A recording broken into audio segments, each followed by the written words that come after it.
नमस्कार, आप देख रहे हैं SY लाइव न्यूज। ठाणे में आयोजित एक पत्रकार परिषद में राष्ट्रवादी कांग्रेस अजित पवार समूह के प्रदेश महासचिव और ठाणे शहर अध्यक्ष नजीब मुल्ला ने प्रशासन पर तीखा हमला बोला। उन्होंने कहा कि ठाणे क्रो पर मॉल, डेटा सेंटर और बढ़ते ट्रैफिक का बोझ डाला जा रहा है। बालकुम में प्रस्तावित डेटा सेंटर का विरोध करते हुए उन्होंने 1 से 3 अगस्त तक बड़े जनांदोलन की घोषणा की। उनका आरोप है कि इस परियोजना से पर्यावरण, स्वास्थ्य और यातायात पर गंभीर असर पड़ेगा। अब इस मुद्दे पर प्रशासन की भूमिका पर सभी की नजरें टिकी हैं। आइए क्या कुछ कहा जानते हैं। नागरिकांना आम्ही आपल्या मार्फत आवाहन करणार आहे की आम्ही पक्षकारणेचे महापालिका हे आम्ही एक सर्व नागरिकांसोबत एक मोर्चा आम्ही काढणार आहोत डेटा सेंटरच्या विरोधात। जे डेटा सेंटर आज आपल्याला माहिती आहे की काही बिझनेसमॅनचा त्यांना खुश करण्यासाठी जे डेटा सेंटर बालकुम इथे बांधण्यात आलेलं आहे ते पूर्णपणे चुकीचं आहे। त्याच्या बाबतीत राष्ट्रवादी काँग्रेस पक्षाची भूमिका आहे की तिथले नागरिकांना पाठबळ देण्यासाठी त्यांचा जे हक्काचा लढा चालू आहे त्या बाबतीत त्यांना सहभाग देण्यासाठी आम्ही सर्व त्या दिवशी नागरिकांना पण तिथले आवाहन करणार आहोत की तुम्ही सामील व्हा। कारण हे डेटा सेंटर ठाणे शहराचा दृष्टिकोनातून हानिकारक आहे। कारण आज तुम्ही बघितलं तर जे अमेझॉन आणि इतर डेटा सेंटर्स अमेरिकेसारख्या देशात सर्वात विकसित देश जिथे डेटा सेंटर्स आणि ही सर्व टेक्नॉलॉजी प्रथम आली तिथे शहरी भागातून किमान 27 जागा तो डेटा सेंटर हलवण्यात आलेले। नागरिकांनी तिथले डेटा सेंटर वर्षानुवर्ष चालू असलेले डेटा सेंटर बंद करण्यात आलेले आहेत। खरं म्हणजे डेटा सेंटर शहरी भागाचा बाहेर पाहिजे, इंडस्ट्रियल एरियामध्ये पाहिजे।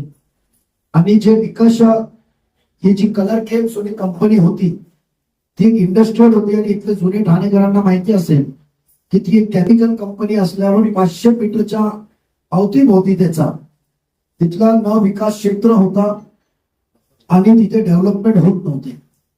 आणि त्याचं कारण एवढं होतं कायद्याप्रमाणे तर तिथे हानिकारक केमिकल्स आणि तिथे वायू गळती जी असेल किंवा वायूचा जो प्रदूषित प्रमाण असेल ते नागरिकांना आरोग्याच्या दृष्टिकोनातून हानिकारक होऊ नये म्हणून तिथे बंदी होती बांधकामाला। पण कालांतराने ती कंपनी बंद करण्यात आली आणि त्याचा क्लोजर रिपोर्ट देण्यात आला आणि त्या क्लोजर रिपोर्ट मध्ये आपण तिथले सर्व रहिवास क्षेत्र तयार केलं आणि रहिवास क्षेत्र एकदा झाल्यानंतर तिथे इंडस्ट्री म्हणून आणि हानिकारक डेटा सेंटर सारखी इंडस्ट्री, कारण डेटा सेंटरला शहराच्या दृष्टिकोनातून नागरिकांच्या दृष्टिकोनातून कधीही फायद्याचा नाही। तो 10,000 कोटी 7,000 कोटी पहिल्या टप्प्यात इन्व्हेस्टमेंट पण करत असेल तर ती इन्व्हेस्टमेंट भारताच्या इकॉनॉमीला या महाराष्ट्राच्या इकॉनॉमीला किंवा ठाण्याच्या इकॉनॉमीला काही फायदेशीर नाही।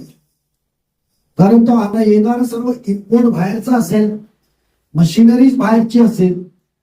आजच्या तारखेला आपले सन्माननीय प्रधानमंत्री साहेबांनी आवक आणि जावक मधला तुटव लक्षात घेता म्हणजे ते मशिनरीज येणारे त्यांना डॉलर्स मध्ये पेमेंट जातील, ते इम्पोर्ट असणार आहे, एक्सपोर्ट नसणार आहे।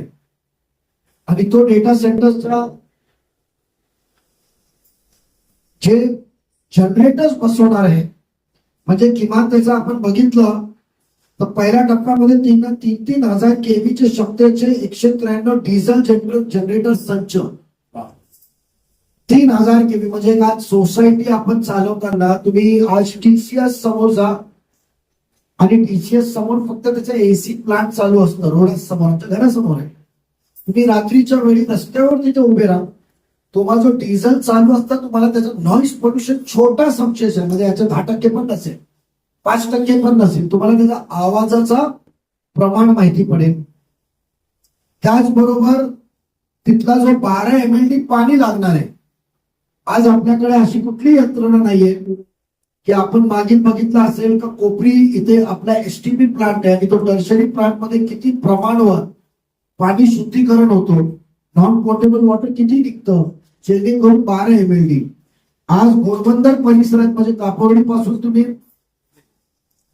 गायमुख पर्यंत हे राईट डावी आणि उजवी बाजूचा जो नवीन ठाणे आलेला आहे अस्तित्वात, त्या अस्तित्वाच्या ठाण्याला तुम्ही 5-6 MLD पाणी पण वाढवून दिलं तर मुबलक पाणी त्यांना भेटू शकतं, एवढी कमतरता आहे.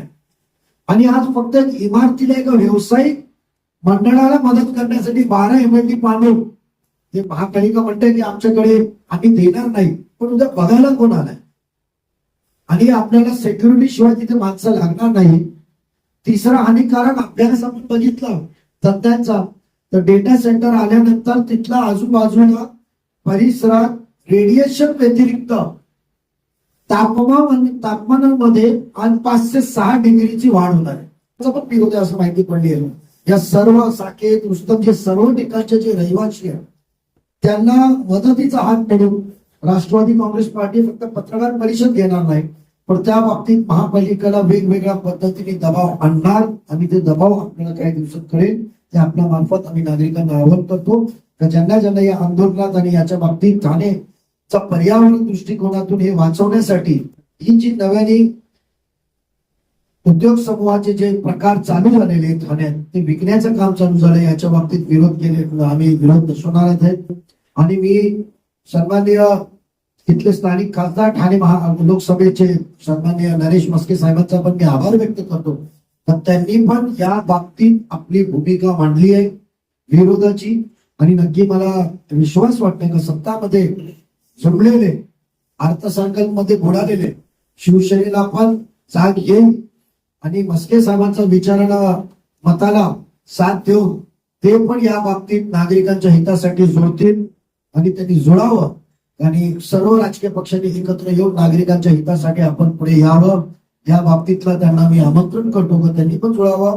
खासदार साहेबांचा परत आभार व्यक्त करतो आणि नागरिकांनी आमच्या सोबत संपर्क साधून आपण पुढे ही वाटचाली ते डेटा सेंटर कॅन्सल करण्यासाठी लढा आपल्याला सरकारपर्यंत घेऊन जायला लागलं, कारण त्याचे एन्व्हायरमेंट परमिशन आमच्याकडे आलेली आहे आणि आम्ही त्या बाबतीत जे एन्व्हायरमेंट कमिटी आहे जे 20,000 स्क्वेअर मीटरच्या वरती बांधकाम असतात त्याची जी मंजुरी देतात, त्यांनी जे मंजुरी मध्ये जे ते अर्ज दाखल केले आणि बरेचसे त्याच्या बाबतीत त्रुटी आहे, तर तज्ञांना मी मदत मागितली आहे आणि तज्ञांना करून ऑगस्ट पर्यंत आम्ही आंदोलन याच्यासाठी करतो की आम्ही भांडत असताना फक्त तो राजकीय किंवा दिखावासाठी लढा नव्हे, तर नक्की जे दादांचे विचार आहे काम करायचं तर काम 100% करायचं, त्यांना समाधान करून घ्यायचं, त्यांचं काम व्हायला पाहिजे.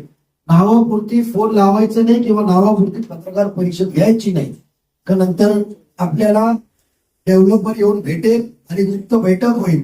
इथे सेटलमेंटचा पत्रकार परिषद विषय नाहीये. दादांचे कार्यकर्ते एकदा विषय हाती घेतला तर शेवटपर्यंत तो लढा देणारी लोक आहे आम्ही. तर त्या बाबतीत आम्ही तज्ञांकडून आम्ही माहिती मागितली प्रथमदर्शनी, तर त्याचे एन्व्हायरमेंट मंजुरीमध्ये खूप त्रुटी आहे. त्या बाबतीत आम्ही परत कमिटीकडे जाणार आहे की आपण या बाबतीतचा विचार करावा, कारण त्यांनी एक बांधकाम मध्ये लागणारा त्याच्या बाबतीतली जी फॉर्मॅलिटीज आहेत ते बघितलं, पण जे व्यवसायासाठी तो वापरला जाणार आणि जिथे गोष्टीसाठी येणार आहे त्यांनी होणारा पर्यावरणाचा दृष्टिकोनातून विचार झालेला नाहीये. आणि गरज वाटली तर आम्ही सन्माननीय मुख्यमंत्री साहेब, सन्माननीय आपले लाडके लोक नेते आपले उपमुख्यमंत्री शिंदे साहेब त्यांच्याकडे पण जाणार, आम्ही वहिनी साहेबांकडे पण जाणार आणि नक्की सरकार याच्या बाबतीत हस्तक्षेप करतील व ठाणेकरांना नक्की न्याय मिळवून देतील एवढा आम्ही अपना बाबतीत नागरिकांना आपण सांगू इच्छितो. ऐसी ही ताज़ा खबरों के लिए जुड़े रहिए SY लाइव न्यूज के साथ। ठाणे से यूसुफ पूरी की रिपोर्ट।